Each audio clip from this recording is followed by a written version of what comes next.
the revolution is never working class. This is the thing that actually is a very, very important thing, that there's an educator class.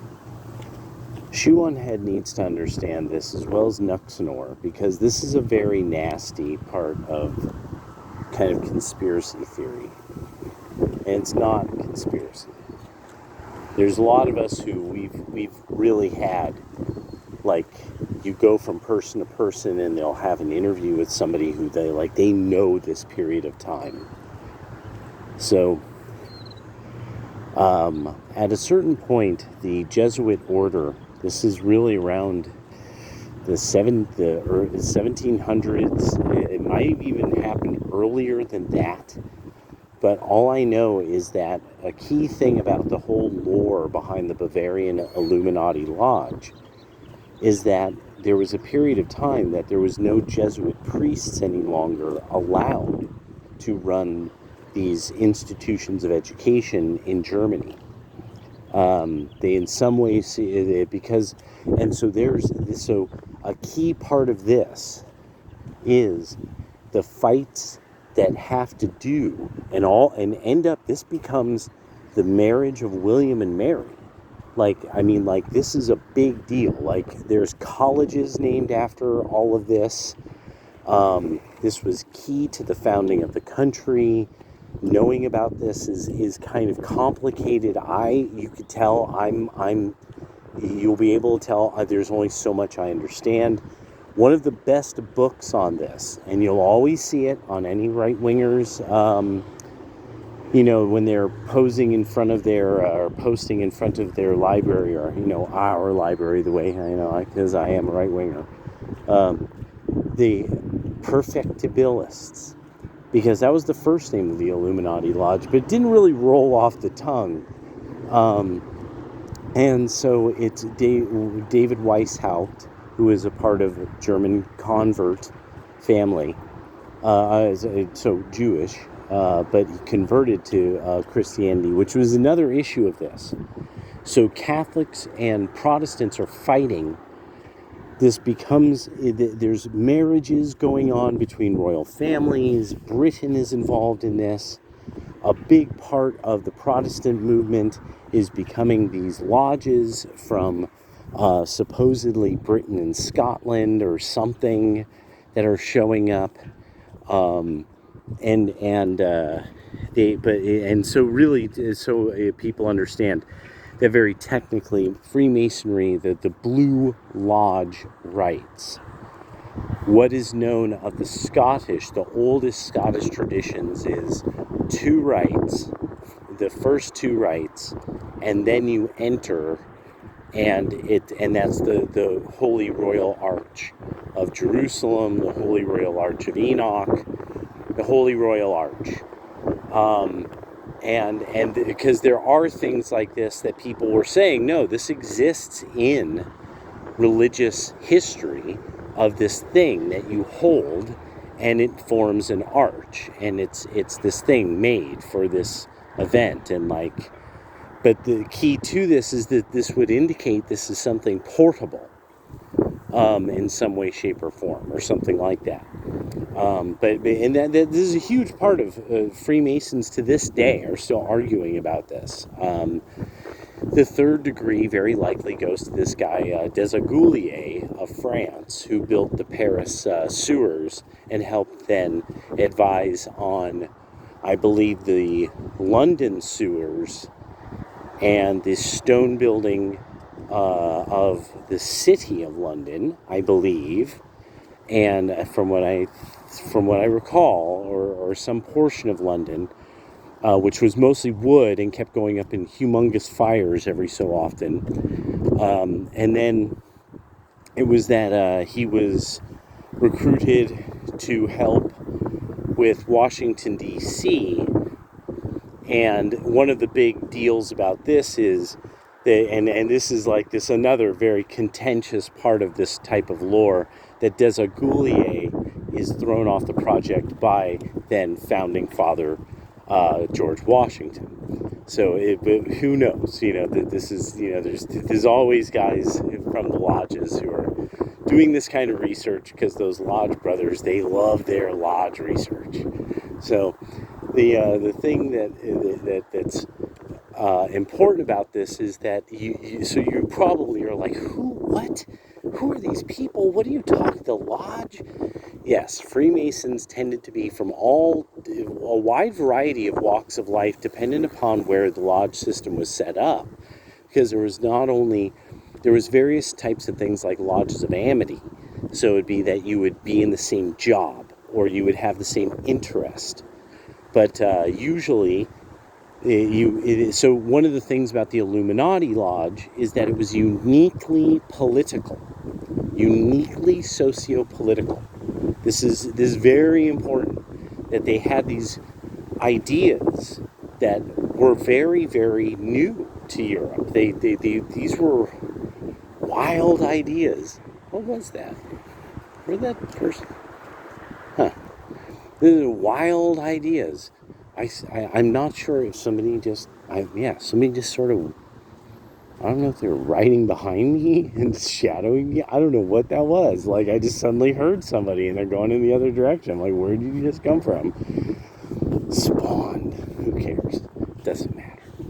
So, the thing I started to think about with this was when we talk about, like, oh, revolution, oh, the people will rise up and they'll revolt, and more you're seeing, like, no, not only does this require organization, but most military people, this is the thing that especially, this is an important one, because I'm sure Nux has had his doubts about this. And the reason why is because he knows Israelis. Not everybody wants to fucking be a tunnel rat. Fucking pistol in their ear. They're in SWAT formation in this horrible tunnel, chasing down fucking tangos, going blind and deaf, getting blown to pieces. Most people don't want that. Most people are going to avoid things like this. It's just the way it is. It's the real world. Revolutions aren't real. They're something that the student population comes up with. This is why making sure to make people into worthless student pedants is the best. Pedants. Endlessly students. A population that is kind of always like, I'm a student of the world. It's like this, like the world is like a school, and it's that. Okay, sure, yeah, all right. You really Imagine on guitar, don't you? So the thing that I was thinking about with this is, without knowing that revolutions are always something that most of the revolutions we're used to are planned, there's actually a really great book on this about the Peasants' Revolt of, I want to say, 1580 something. So this is the great thing of the peasants taking over the actual castle in London, and taking over the tower and everything. Like, well, some guy really did a lot of research on this, and he found, no, there was indeed a bunch of testimony after it was, of course, defeated, because it was a peasants' revolt. They couldn't keep it against professional soldiers. It's like, so by the end of it, they end up having all this testimony that indeed there's some group that was helping the whole time. And there were descriptions of people who, these rarely seen riders of various sorts, and the specific clothing they were wearing. So the idea is that what this guy was getting at is that this was fundamentally some type of really elite class, like some of the things of Templar Masonry. This is a specific thing. It's kind of complicated. You could probably grok it and it would make it, but it's a set of rites It's a part of certain parts of the orders. You go through these rites like levels, but I mean, it's what you, and actually, important, Scottish Rite Freemasonry didn't exist when the country started. What you had was a degree systems that you would have to research to put them back together at that time in the 1770s, which really that the Freemasonic order only becomes sort of a public thing around that time. This is also around the exact same, within a handful of years, that this group, the Illuminati Lodge, are even discovered to exist. When they're discovered to exist, this actually has this huge ripple effect throughout that class. And there's a demand that eventually is answered by Jefferson himself in a Boston newspaper about nothing having to do with the New Republic, has to do with Illuminism, and all these things they had to decry about this. So what you end up getting with by the end of this, what the kind of the end all, what the whole deal, the whole spiel ends up being is you have really this long history of that. No, it's disgruntled middle class people who start the revolution by goading the morons into it. Because it's in their interest that these people succeed. And then some morons die. They're not you. It's you got some chumps to take it on the head. Licked by Bob. And stuff. But you didn't. And now, to some degree, the American Revolution this is why this actually ends up becoming important, because see, this kind of history remained relatively close to the vest. It's very white. Not many people knew about this kind of stuff. You would only meet maybe now and then an uncle or something who you would be shocked by things he would say, and that he would know something about this. And you'd be like, he was talking about the Illuminati and George Washington and George, I don't know, whatever, trying to be cool. But remembering, you never forget. You never forget, really. What was Unc talking about? Unc is crazy. Years later, damn, Unc kind of knows what's up.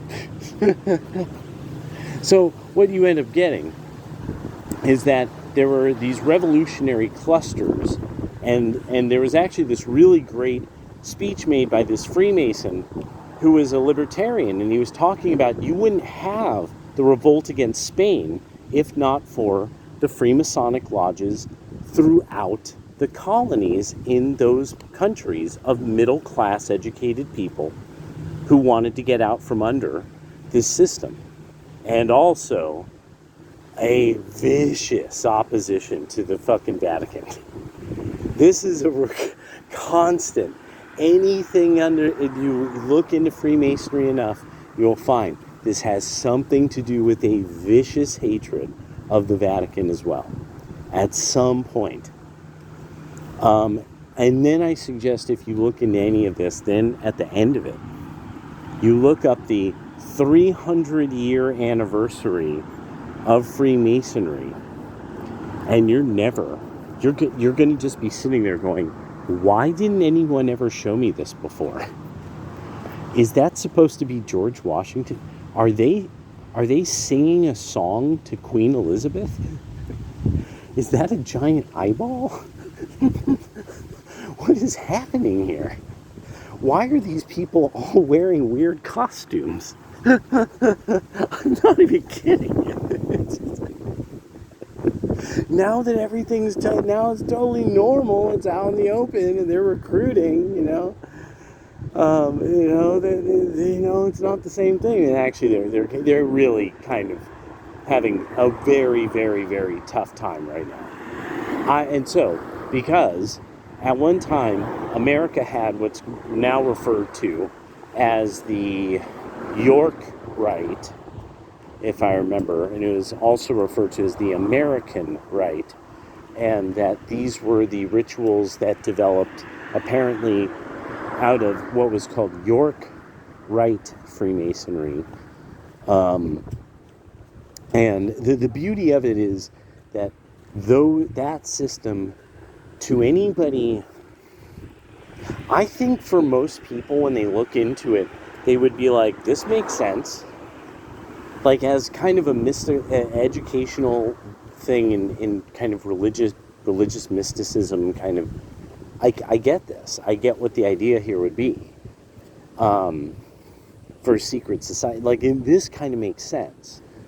That you don't have to be in a chapter that you don't want to be in. You would be in the chapter you would want to be in. So there's chapters, especially the cryptic Masons, that it look quite specifically like it was developed for Jews, quite specifically. Now, the Knights Templar and all that, and the Trinitarian ones, those are their own chapter. They are seen, I believe, as kind of a higher order, but I mean, yeah, the thing is, they're an appendant order. It's a chapter you involve yourself in outside of the Blue Lodge for concerns of charity, and also I would figure the idea being, this is a really great system if you wanted to have a bunch of influential people able to meet together to deal with issues. Say in a local area, deal with issues at various, that they know each other, that people know each other in a way. I get it. I totally get it, especially in the history of Britain. Then when looking at when this would have developed, and these are the group, this is how things were dividing along sectarian lines of religion. And this was dangerous as shit. And so I get it. I totally get it. So you have to understand that a lot of revolution and even the thing is, stuff like communism and socialism, there's no way around. This is something from the lodge system. This couldn't even happen without a bunch of dudes coming up with it. And so once you know about the various rites, they've all been reprinted. You could find them. It's not. There's some stuff that's kooky McFooky, but the actual stuff that comes from the direct documents that were discovered, because the dude with a copy of all of them was hit by lightning. Swear to God, greatest story ever. This is why everyone should know about the story of the Illuminati Lodge. Everyone. It's fucking amazing. Just the part when you get to, and he was struck by lightning, and you're like, you are fucking playing. You mean nobody would even know this existed? So you're talking about Mozart, and the guy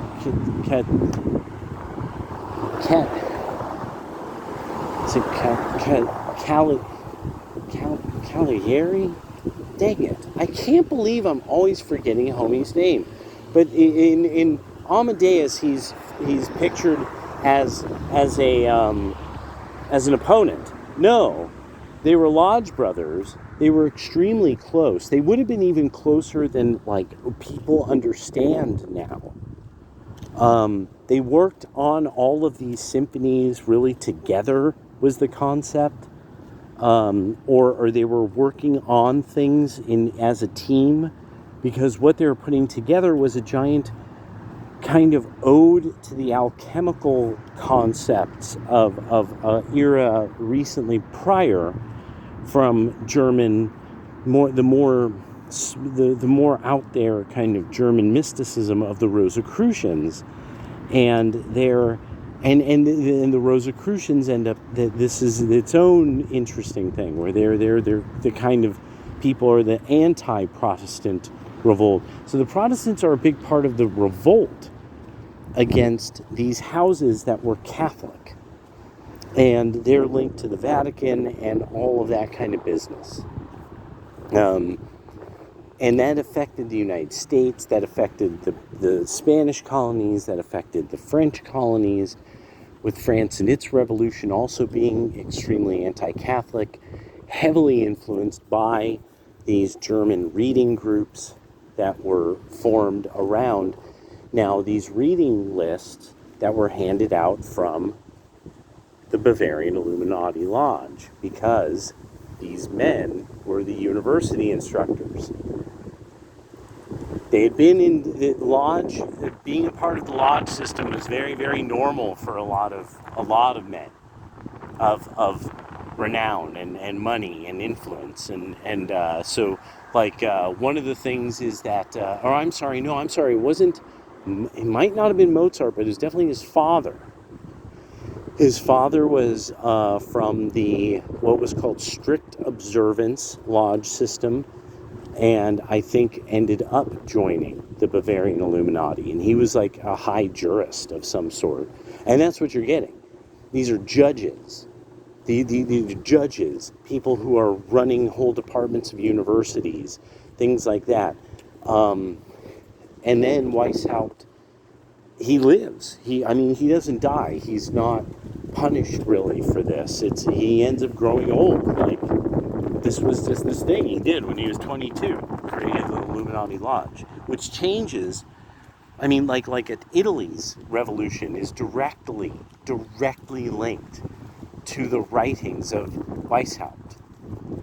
The revolutionaries actually copied Weishaupt. That was the whole idea. Is like they never met him. There was no, and I think even to the admission of this, that it was because these were and because this is this very verboten, set of manuals and things, and this is a very verboten set of ideas. But yeah, that's where that comes from. So this idea that revolutions are some kind of bottom-up thing, it's just not. I guess you could say rebellions are.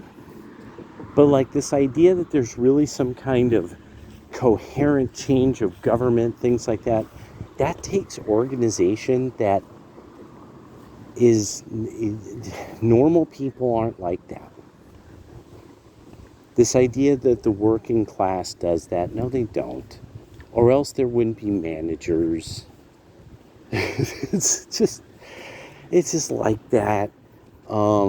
It's kind of depressing, but it's a great story when you hear how it really happened, when you understand how it really happened, and that you get then also this beautiful insight that's going on where there's these people who they know things about sort of religion and history from stories. Remember, like Jews of Europe now, they've got some story, but at that time they would have been hearing stories and legends like the sort like we couldn't even imagine.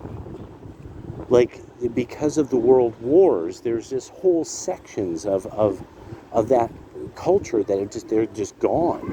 We don't really know much about them, or we know some, but there's not the continuation of. Oh yeah, they used to tell these stories. When they would have all these folk songs of this, that, and this, of this era and that era, it's like, so there's then the translation era. So all these people they've been taught by all these Jesuit priests to translate all these works because it's a major part of understanding Latin and Greek and past languages. And they would have also possibly still been somewhat understanding of things like what was at the time this very big deal. These passages that would go out like pages, and people would collect the pages, and it was from this book, very, very secret book that we now know as the Zohar. And a lot of these people would have been, these would have been smart people with money, and they paid whatever price it took to survive. And when they survived, a part of this might have been conversion. So, and that, you see, this is the story. This is the real story of revolution. And it's not, it's the Jews. No, there was plenty of people who had a problem with the system. Or else why would they have used the Scottish Freemasonic lodge system to set up their secret society and then make it public out of Britain? Oh yeah, by the way, the majority of lodges in Scotland didn't join. The vast majority. Like, I mean, only, I think, if I remember correctly, 10% of the Scottish lodges joined the English system. Because they had no reason to join some kind of sort of make-believe central mother lodge. They were like, that doesn't even make sense to us. There was actually this guy talking about it, this Scottish Mason who was really discussing this very candid, beautifully Scottish, just beautifully, and discussing this. Why join the Mother Lodge? When it came from Scotland, you could find all this on YouTube. It's because people finally had to put information together to be like, this is all called conspiracy theory, but really, gentlemen, we don't know where this came from, and it's what this is. What a lot of us inherited it. What is this? So that the internet made it this beautiful thing that they could explore. All right, well, that is a way of looking at revolution in a whole different way that you might not have thought of. Have a good one.